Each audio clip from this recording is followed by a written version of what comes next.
Owens, America's Wealth Coach, and it's time to get wealthy. You're going to learn exactly what you need to know and do to finally achieve the level of financial success you desire and you deserve. Does your faith play a role in how you manage your finances? Well, our next guest is here to show us how biblical principles can be foundational to achieving financial success. But here are the 3 takeaways from today's show. The first is finances are the second highest topic quoted in the Bible.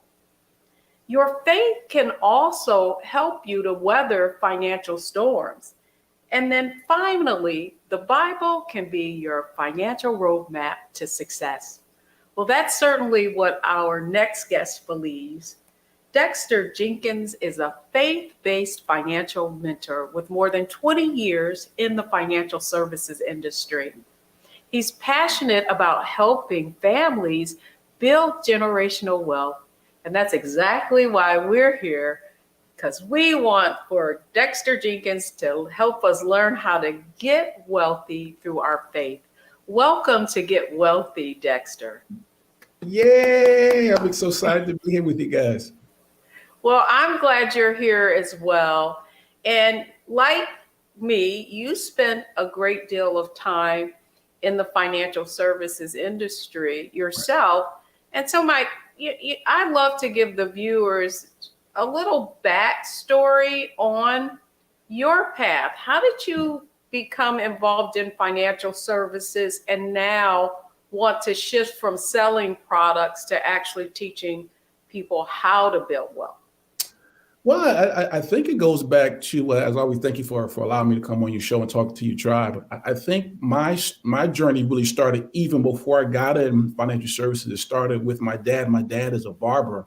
And so my first business school was watching him and other men like him, men and women like him, stand behind a chair day by day and really begin to talk about entrepreneurship and so on and so forth. And so I got my start there. And then I went to Northeast University in Boston, Massachusetts. And then after I got out of there, I still had an itch to learn more about business and financial services. And so I started my career with Prime American Financial Services, a company underneath the Citigroup umbrella at that time. I was probably in my early 20s at that time. And so, I was in that arena selling life insurance and investments and sitting down with families and talking to them about term insurance and mutual funds and all that for 20 plus years. And then I transitioned into pastoring, which my wife and I started our church in 2012. And what I found, Deborah, was what I thought I had left behind as I'm dealing with my people in my congregation. I kept finding out that they needed the practical principles as well as biblical side of how do they manage their finances. And so that's sort of my story in a snippet. That is quite the journey. And I'm intrigued by your intersect, right? With faith and finances, but it coming, kind of in reverse, if you will. And on this show, Dexter, we use a framework for financial success, mindset, strategy, and execution. Yes.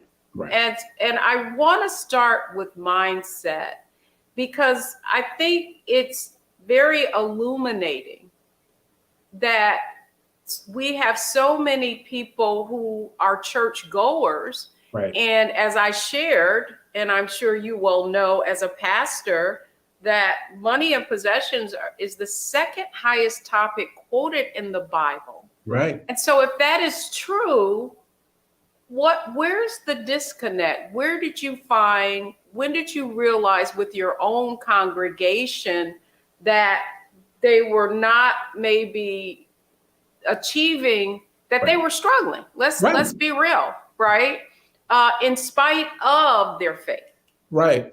I mean, I started, like I said, we started in 2012. And what began to happen was I began to sense that even though I'm talking about things like prayer, I'm talking about things about reading the word, I'm talking about things like fellowship, I'm talking to members who are dealing with losing their houses, or I'm talking to members who, because of a lack of the handling their finances, and they're working 2 and 3 jobs. And so what I'm finding is that they're not coming to church because they don't have a handle on their finances. And so I recognize that some of the practical skills that I had picked up prior to me pastoring, I needed to bring into our congregation and into my role as a pastor. And then I think as an African-American pastor, I have a responsibility to talk to my congregation about the real things of life, and not saying that obviously spiritual things are not, but the real day-to-day things of how do you put together a spending plan? How do you make sure you have life insurance so you're not having a GoFundMe page if something happens? How do you plan for retirement, because you are not going to work forever? And so I found that that's what I needed to do. And so we've been doing that ever since, probably since 2013, 2014. We spent a significant amount of time talking to people about their finances, their faith and their finances, and showing them how to marry those two successfully.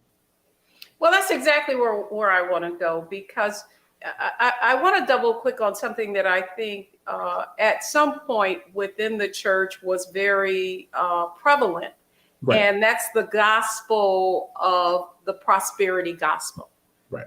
Name it and claim it. Right. A lot of that we could just believe it and it can become true. And so I'm a Christian. Let me just be clear. And I have had my own faith walk, and also had the opportunity to speak on stages with very prominent pastors. Right. And what I think is like sometimes, and I'm going to stick with mindset here, right, that in our community that there's this disconnect between right, faith and finances, because we're thinking we can just believe it and it could and it shall be given to you, right? Right. If we want to go into scripture. Right. And so I love that you're a pastor, because I would like to go deeper into that mindset that I think many of in our community have, and how to help them understand right, an even greater biblical passage, and that's faith without works is dead. Exactly. Well, I think part of what we have to do if we want to bridge that gap between the spiritual side and the natural side, because that's what we're talking about, is use the Bible as more than just a Sunday book. I've always viewed the Bible as an instruction manual about how to live life on every level, how to handle your finances successfully, how to be a good father, how to be a good husband. And so I've always come to my congregation, anybody I talk to about their faith and their finances, I said, go to the scriptures. As you already quoted, the Bible speaks extensively about scripture, particularly Proverbs, Ecclesiastics, those 2 books in particular where King Solomon wrote, and so I have people spend a lot of time there, because he begins to share with us some of the things that we need to do practically in order to, build wealth. And I think a lot of times what we haven't done in the church is we haven't done a very good job of preparing our people to live. And I always say this, in order to spend eternity with Christ, all you got to do is die. So once you leave here, you're going to be with him. But, what are you going to do in the meantime? Or we come to church on a Sunday. Well, okay, what do I do the other 6 days? And so I think what we have to do is begin to use scriptures, not only for just comforting ourselves on Sundays, but then also what do we do the other 6 days? So the Bible begins to talk about, owning land, and scripture talks about, being aware of co-signing for individuals. And it talks about being diligent as opposed to lazy. Those are things that we need to instill in people's minds that come from scripture, so they can live not only on Sunday, but also the rest of the week. Yeah, I think it's wonderful the way you frame that. Really, I mean, if you think of both aspects of that, only dealing with faith on Sundays, right? When that needs to be throughout the week, as well as finances. And I think from merging the two from a practical and spiritual side, that's the point that you're making. And I want to ask one other question of you, particularly around mindset. Right. If you look at African Americans, our educational attainment has really increased significantly, And I would love to get your thoughts on why do you think just the topic of finances itself is not covered not only in the church, but in our formal education either? Well, I think we confuse our I call it scholastic education with financial education. They're two totally different things. So I can be extremely educated. I can have, advanced degrees, but not know how to budget or not know how to invest in mutual funds or not know how to buy real estate. And so I think we confuse the two. And so I always talk to people, I said, listen, you could be extremely smart. I'm in Boston, Massachusetts, where there Harvard, MIT, Northeastern, a number of financial institutions, educational institutions around us. But that doesn't mean that you know how to successfully handle money. And then I think also because of the financial trauma many of us, our community comes from, we carry that into our finances. Finances, it's really simple. It's dollars and cents, but then there is, I always talk to people about, there are certain beliefs that you have about money. There's certain thoughts that you have around money. There's certain feelings you have around money. And even though you're going to work every day or even you're building a business, those things can be hindering you from going forward and building wealth. And so I spend a lot of time talking to people about what I call the inner game of wealth, because we've got to do the inner work first so that we can have the outer. That's good. And when we come back, Dexter, what I'd like to go into is the strategies that you're implementing. I know that you have your own framework around achieving financial success. So when we come back, we're going to talk about strategy. Folks, we've talked about mindset with Dexter Jenkins, who has really merged faith and finances. When we come back, we're going to talk about the practical strategies that you can use to merge your faith with your finances. Don't go anywhere. We'll be right back.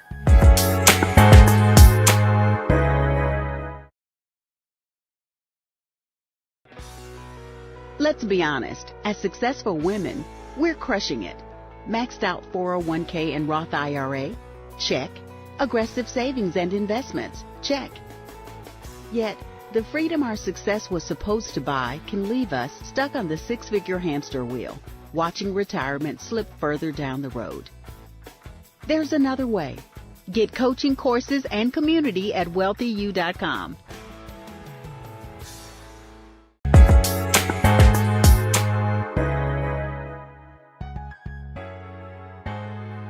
I'm Deborah Owens, America's Wealth Coach, and we're talking how to get wealthy through faith and our finances with Dexter Jenkins. Dexter, welcome back, because now I want to talk about strategy. And what I'm really excited about is you have created an actual framework for financial success, which I think it fits perfectly into this strategy conversation. Right. So share with our viewers your framework for financial success that you've been applying as you are helping families build generational wealth.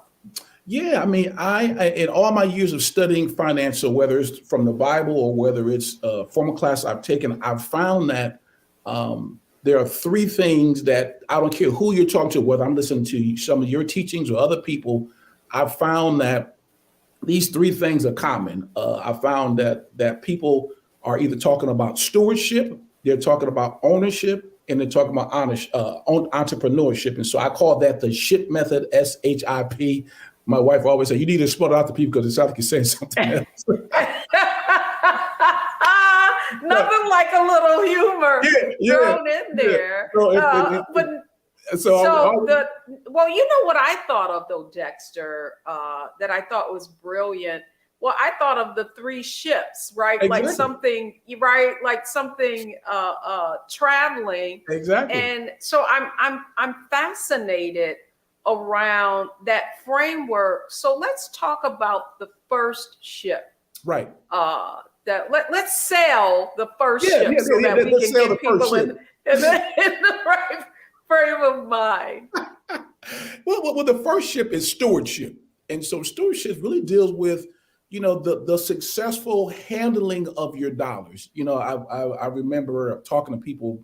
I've sat out hundreds I won't say thousands, but I would say easily hundreds of clients during when I was selling mutual funds and all that. And you're really dealing with how do I successfully handle my finance that comes into my hands, And so that's what stewardship talks about. And so we talk about in that framework, we really deal with I call it a spending plan. Other people call it a budget. And so, we look at when I was doing it, and I still do on some level, I talk to people about making sure you're saving at least, 10% of your money, putting X amount here, and everyone has their own different way of how they would do that. But whatever you decide to go with, but there has to be some way that in stewardship where you tell your money where to go as opposed to you just letting it go willy-nilly. Because if you don't tell it where to go, it will just be all over the place. And so, I used to use the example of we don't necessarily do that anymore, but when we used to have to cash our checks and you would go to the bank and cash it, and the next thing you know, you got a check for just say $1,000, and then you look at on by Monday, Tuesday, you spent X amount of dollars. Where did that money go? Well, you didn't give it an assignment and you didn't tell it what to do. And so the first thing you got to do in stewardship is you've got to tell your money where to go. So to even back up a step further from there, we assess where you are because you don't know, you can't go anywhere until you know where you are first. And then we begin to have people put together some sort of spending plan where they're telling their money where to go and what to do. So we're telling that stewardship is telling our money where to sell. I'm going to keep with this. I'm going to keep with this analogy. That's basically what you're doing. Yeah. You tell them where to go. Right. Yeah, and I do think also, Dexter, that the way people get tripped up is that they take care of everything. Right. And then there's nothing left over to do the important things. Right. And I would love to get your view on what I call reverse budgeting. Okay. Right? Prioritizing the things first, like your retirement, your savings, that cash reserve, and then managing the rest more effectively. Right. And because I often think that what happens is it's when we do the spending plan or just budgeting, line items, what happens is that we prioritize I don't want to say the needs, but what happens is then the other things aren't left over. And because it's not like a have to, right? That we really have to begin to think about our financial future as a have to, and put that as a priority as opposed to the other way around. And I mean, you hit the nail right on the head, so when I'm dealing with people, we're talking about, because some of them believe in the concept of tithing. And so we talk about giving, honoring God with 10%. And then we talk about necessarily making sure that you put your money away. And, particularly if you have like a 401k and things of that nature. And some people have 401ks and things of that nature that match, which is free money. Everybody like free money, and so really to your point of the reverse budgeting and making you a priority, because one of the things that I always talk about in the book of Proverbs, King Solomon talked about the fact that Proverbs chapter 10, he talked about the ant. And he talked about the fact that the ant prioritized saving during the summer because it knows that winter is coming. And I always tell people, listen, the winter is when you don't want to work and when you can't work. And so what we got to do during stewardship, we got to prioritize ourselves, recognizing that, hey, winter is coming. And if I will put something away for myself, I'm in trouble. Yes. And Dexter, finally, one of the other points that I wanted to get your view on, whereas there's this methodology that I hear being espoused by financial gurus. It's like pay off all of your debt first before you invest. And what I think that people don't understand is one of the most valuable assets is time. And time. And so when if you wait to invest, then you're losing time, and then you got to play catch up. And I'd love to get your thoughts on that. And I love what you just said, because it's always that catch-22. And I think with personal finance, the key word is personal.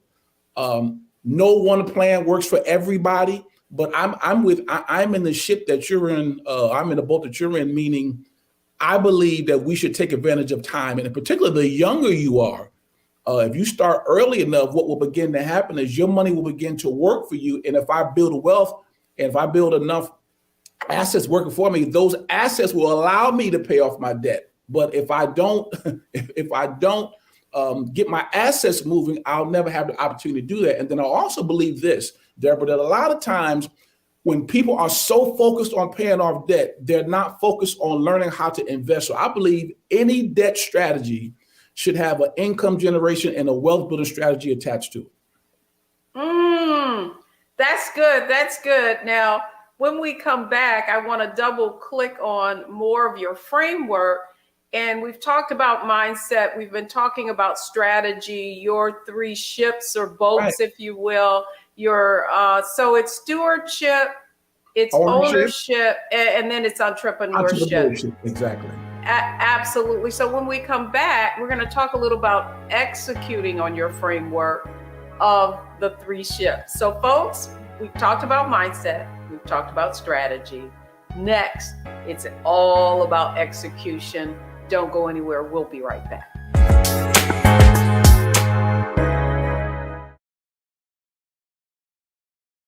We feel the hidden impacts of climate change that land harder in Black, Brown, and Native communities. Not many people talk about it because they clearly don't know our lives. But with President Biden's landmark infrastructure and climate plans, our issues are finally seen. Removing lead pipes means we know our water is safe. Cutting carbon pollution helps our kids breathe easier. 1.5 million new jobs means stable work in communities. The impact we need. Right now. Black Star Network is here. Oh, no punch! I'm real revolutionary right now.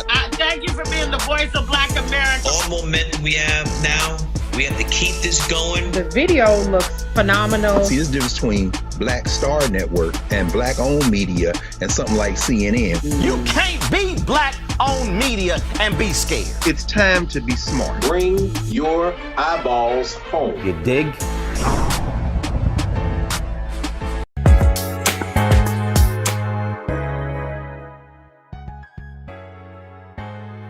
Welcome back, everyone. We're talking about how to get wealthy using faith and finances to accomplish financial success. My guest today, who's helping us get wealthy, is Dexter Jenkins.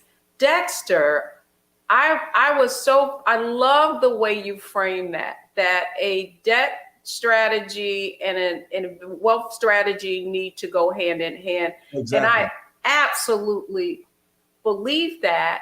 And so now I want to talk a little bit about execution, because right, it's an inside job. We can get all that together. We can have strategy, but if we don't actually take action, right, nothing happens. Right. And so to that end, if you were talking with someone about the first thing they need to execute within your framework, stewardship, entrepreneurship, and stewardship, ownership, and entrepreneurship. Right. What's the first thing someone needs to do if they're listening to this program? Well, I mean, we've talked about the inner game. So we talked about mindset strategy, like you said, looked at some beliefs and all that, because I believe that that's 90% of it. But the other 10%, like you said, is the execution. And I believe it begins with you starting and getting a sense of where you are. A lot of times we don't know what's coming in, what's going out. I don't know what do I have a 401k? I know none of this stuff. And so really begin to get people to sit down and begin to look at things from a perspective of what do I actually have? You know, I always use an analogy of, if I'm at a mall, we don't go to malls anymore, but we did. I'm at a mall, and I'm trying to go over here to this store, and I find that map. It will say I'm here, but I need to go from here to there. And so starting where you are and getting a sense of honestly where you are, I think is where it begins to start. And then you begin to put together what I call these baby steps, so you begin to, maybe look into your, I was putting together a spending plan, but then looking into my retirement things at work, beginning to reprioritize some dollars, because really, in the bottom line is, I tell people, there's only 2 ways to really improve your finances. One is I got to decrease my expenses. Number two, I got to increase my income. And so I keep people focused on those two things. What are ways that I can decrease my expense? Where's the waste? And so it could be in subscriptions. It could be I got cable that I don't watch. If it's a married couple, a lot of times there's an overlap in their insurance system. And so we begin to focus people on those things. And so I believe that's where it starts. And now also I think pulling people into a community. I mean, you have a community, Wealthy You, and I run some things because I think a lot of times people are lonely and they're trying to build wealth by themselves. And wealth is a team sport. You got to collaborate, obviously, if you have a spouse within your household, but then also with other trusted individuals who have your best interests at hand, who really want to see you become wealthy and not just make money off you. I love that. And I love the fact that you mentioned something that I absolutely believe that you need to be around like-minded people who have the same goals and aspirations that you have, and that the level of your financial success is directly correlated to the socioeconomic status of the people that you spend most of your time with. There you go. And not to say, you know what I'm saying? So I think that, and let's go back to belief, right? Because I'm going to tell you something that happened just the other day. Right. I put up a marketing banner about a workshop that we have coming up, and it's called The Secrets of the 1%, How to Build Wealth Regardless of the Recession or whatever. Right. And the first thing that I got was, well, what do wealthy people know? Why are they the 1%? They're greedy, right? And so my retort back to them was, don't hate the player, right? Hate the game. Like, if you don't know.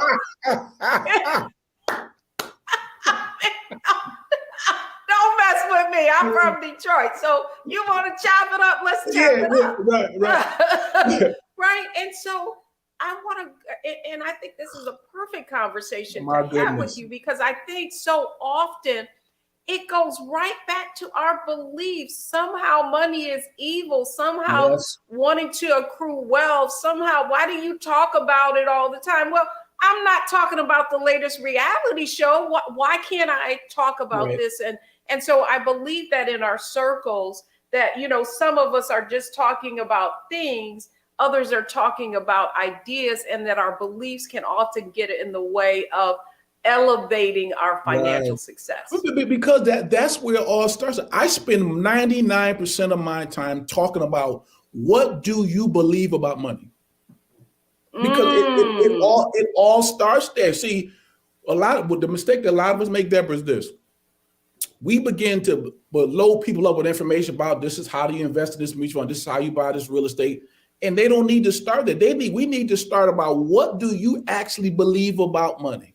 What did you see growing up in your house? What were the messages your mom and dad told you about money, either consciously or subconsciously? Because that's dictating how you're operating now. And then, you know, you hit the nail on the head when you said a lot of people have this unconscious, I won't call it hatred, it might be hatred, of people who have money. And so, okay, how can you accumulate money if you hate it, or you hate people who have money? So we've got to straighten out our relationship with money first before we can accumulate it. And Dexter, I do believe also that so much of those beliefs, and I want to come back to faith, right? Like so many, like people have basically misinterpreted what the Bible says. Right. Specifically around money. Right. I love that you bring up Ecclesiastes as well as Proverbs, two of my favorite, books. And within those, within the Bible, there are so many instructions that are so counter to that belief. And so I wonder, especially you as a pastor, why do you think that is? Why do you think that, like, we have this feeling about poverty is good and wealth is bad? Well, I think most of it comes back to, and I don't want to throw any shade on them, but a lot of it comes back to Roman Catholicism, and where the Catholic Church sort of lifted up the fact that poverty was piety and wealth was wicked. And that's carried over a lot into our churches. And so, you know, I'm speaking mostly African-American church because I'm an African-American pastor. Not that I don't have other races in my church, but that's mostly who I pastor. I pastor Black folk. And so you have to deal with that, that mindset. But it originated, Deborah, from the Roman Catholic Church, because really there are only two and I don't mean to get too theological here, but I want you to. That's the whole point. You can bring this perspective, and I do believe, you know, I do, and that's why I wanted to have this conversation with you, is because you're on the ground dealing with people, pastoring them. They're struggling. They're trying to understand why they're struggling. And we know that I can give you all the practical information. You can go on internet. You can go on YouTube. There's a plethora of information that will show you what you need to do. But whether or not you actually do it is not necessarily whether you have the resources or money. It all begins with belief. Because wealth, as you said, I've said, and I've watched you and heard you talk at different times. You didn't say it, but there are intangibles to everything, and there are intangibles to building wealth. And I believe the biggest one is we have to spend so much time, even when I'm preaching or talking about it. I have to get people's permission to allow me to talk about wealth. And I'm like, why do we need to do that? It's okay for you. God says this. He says he wants you to love him and people. As long as you don't love money, he's fine. But the problem is, but the problem is we have heard messages where, you know, the money is the root of all evil, where there's misquoted, it's actually the love of money is the root of all evil. And so we've grown up and we've heard these messages from pulpits, and we've heard a message from Deacon Johnson and Mother so-and-so, and we've carried that into our day-to-day lives. And I'm like, listen, I have to spend so much time, and people who like me have to spend so much time fighting that off in order to get people to say, hey, listen, as long as you keep God first and you treat people well, God has no problem. Well, matter of fact, he's going to judge us based off of how we handled our finances and how we did some other level. And so people preach it. Preach it. We gonna go to church because I'm definitely thinking of the talents, right? Well, Matthew chapter 25. And who was rewarded? Not the one that dug what he was given in the ground in fear that something would happen to it, right? But the one who made wise decisions and made them multiply. Not like going to church, but when we come back, it's our Analyze, Optimize, Maximize segment. Dexter, I'd like for you to look at this next segment as a lightning round, right? Let's pull everything that we put together around mindset, strategy, and execution with faith and finances in our next segment. So folks, don't go anywhere, because we've talked about mindset, we've talked about strategy, we've talked about execution, and now we're going to talk about what you need to do to really use what you've learned on this program today to accelerate your financial growth. Don't go anywhere, folks. We'll be right back.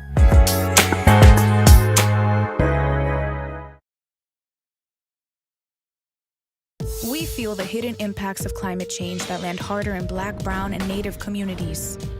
Not many people talk about it because they clearly don't know our lives. But with President Biden's landmark infrastructure and climate plans, our issues are finally seen. Removing lead pipes means we know our water is safe. Cutting carbon pollution helps our kids breathe easier. 1.5 million new jobs means stable work in communities. The impact we need right now.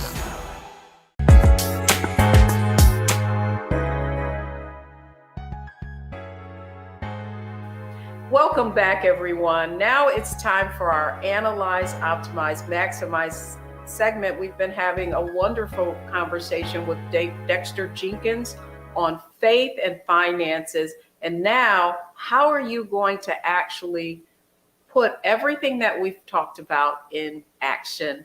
Dexter, thank you so much for coming on Get Wealthy. As you can see, we're like-minded, and that's why I was so excited to learn about the work that you're doing, because I think specifically in our community that faith plays a big role. African Americans are the largest segment demographic who are church goers even today. Right. And yet what we do see, however, Dexter, is that the generation coming behind us, right, are not as avid churchgoers. And I think to that end, I think that the church has to become more relevant. I know for my more relevant.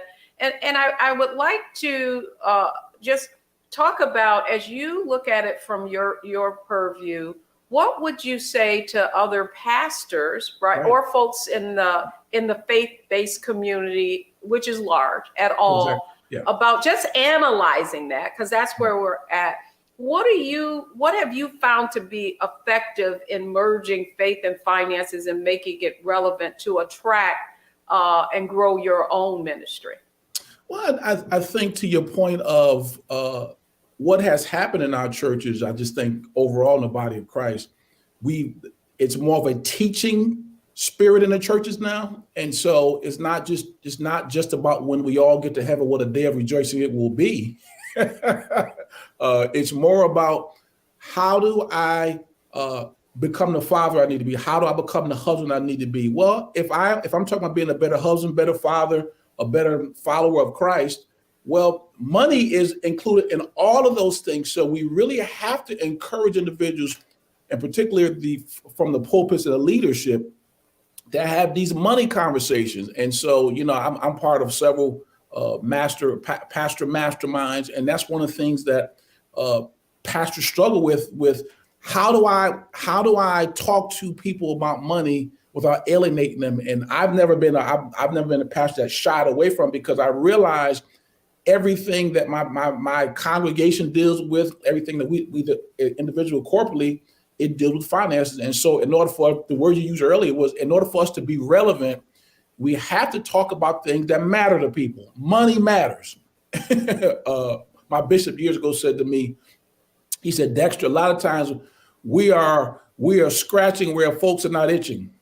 Or as a matter of fact, he said, we're not scratching where folks are itching. Well, they're itching financially. And so we got to be able to talk about those things. How do you do it from a biblical standpoint? How do you keep God first, but still function and do well financially? You can do both. That's great. And the next aspect of what I wanted to talk about was really optimizing the relationship that folk have with the church. A lot of church services, because of COVID, went virtual. Right. And what I found really interesting in the church that I attended, my community, is that membership really didn't decline, that people are finding it in some cases even easier to watch online. But to that end, how can you optimize that faith and finances within the church? Do you host actually like financial programs, financial seminars, financial workshops? Can people get plugged in to the right things through your congregation? Yeah, we've been virtual most of. We are just coming out of a season where we're just beginning to meet again, and so a lot of the things that we did was through YouTube. We did things through StreamYard, and so if people go to our particular church, fellowshipboston.org, and you can find all those things there. But I think just as the body of Christ, I think people have gotten used, because of the pandemic, they've gotten used to doing things on Zoom. They've gotten used to doing things online learning. So I think it's a phenomenal opportunity for us to be able to record shows like this, record seminars, these little, 8, 9, or 10-minute snippets where we can teach things either biblically as well as naturally, and then get it out to people. Because to your point, the world is our congregation now. Now we have a local congregation, but I have people watching me from Jamaica, I have people watching me from Africa, and so I think it's using technology is a phenomenal way for us to be able to get these financial messages out. Oh, I so agree, because I want to talk about maximizing, right, on that audience, and the fact that you have it for so many, and I know myself included, faith is the way that it gives me fuel, it is community, and yet I feel like we can sometimes reject that, yes, which isn't, that change. And really COVID kind of forced, yeah, us to change. And I know that you've created this a framework for stewardship, ownership, and entrepreneurship. And I'm sure there are other, right, congregations who are going to watch this show here on the Black Star Network. And I wondered if you could share maybe some of the actual practical things that you're doing with your teachings within, right, your congregation. Yeah, I mean, and a lot of it we've talked about, the really getting people to see. I like to spend a lot of time, like I said, most of the time mentally dealing with beliefs and thoughts. And so we spend time working through exercise about, what did you see when you were a kid coming up? If you're married, what's your spouse's sort of money personality? What's your money personality? Because if you're married, you're merging money in many respects. And so we spend a lot of time talking to people about that. And then I'm a big real estate guy. And so I began to show people actually how to purchase real estate. And so, all of that takes place within within that framework that we've been talking about this during the show of stewardship, ownership, and entrepreneurship. And so, we have, if people go to my website, dexterbjenkins.com, we have a number of things over there that will allow them to access that, just on the personal side, but then also from my church, we do that as well. And so just really encouraging individuals to be able to use technology and be able to have these conversations the way we're doing it right now is critical. And then finally, the question I have for you is, what do you believe? What is the one thing you believe? And I even want our audience to think about that, because we covered a lot of ground today. We talked about how our faith can and our beliefs can impact whether or not we do what we need to do, that mindset aspect of it is so important.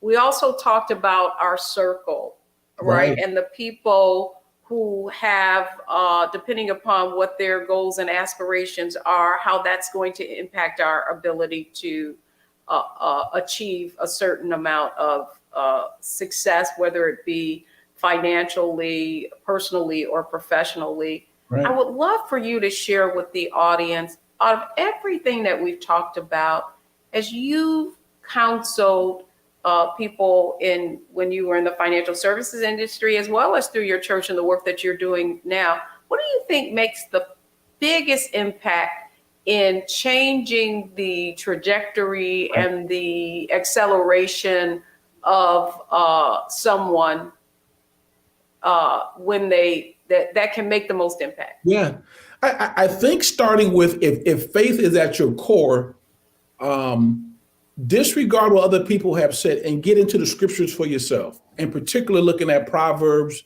and Ecclesiastes. And if you read through those two books, you will see so much practical financial information that you will say, you know what, God thinks this is important. And then if you begin to read through the teachings of Christ, he talks a lot about finances and practical things. And so I think for people who are now we're coming from a Christian standpoint. Now, people who may watch this may come from another perspective, but even most other religions talk about, things such as finance. And so I think we have to come back to, it all starts with us, with scripture. What do scriptures say about this? And if the scriptures say finances is good, I can talk on that. I mean, I can even start in the book of Genesis, in Genesis chapter 1. God talks about, he talks about gold. Well, gold is the universal standard for finances. And he said gold was good. So that means that if God said gold is good, he was saying money is good. And so I have got to agree with what he says, as opposed to what my barbershop said or Big Mama said or whatever. I really got to go back to what the scriptures say. That's the biggest place we got to start. Oh, I love what you said there. Yeah, the barbershop and beauty shop, man. A lot of information. Before there was the internet, there was the barbershop and the beauty shop. Tyrone the barber. Where we got our information. And so often it was not necessarily accurate. It was wrong. It was all wrong.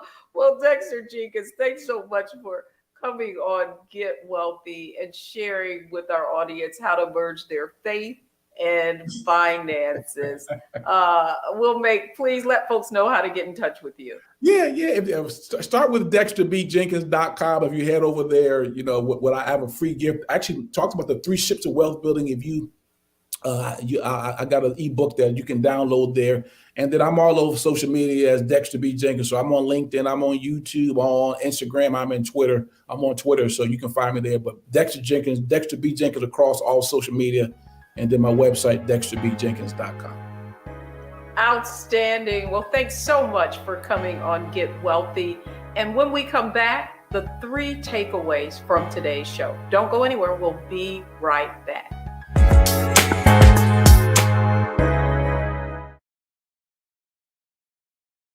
When you talk about blackness and what happens in black culture, we're about covering these things that matter to us, speaking to our issues and concerns. This is a genuine people-powered movement. There's a lot of stuff that we're not getting. You get it, and you spread the word. We wish to plead our own cause. Too long have others spoken for us. We cannot tell our own story if we can't pay for it. This is about covering us. Invest in black-owned media. Your dollars matter. We don't have to keep asking them to cover our stuff. So please support us in what we do, folks. We want to hit 2,000 people, $50 this month, raise $100,000. We're behind 100,000, so we want to hit that. Your money makes this possible. Checks and money orders go to P.O. Box 57196, Washington, D.C. 20037-0196. The Cash App is $RM Unfiltered. PayPal is R Martin Unfiltered. Venmo is RM Unfiltered. Zelle is roland@rolandsmartin.com.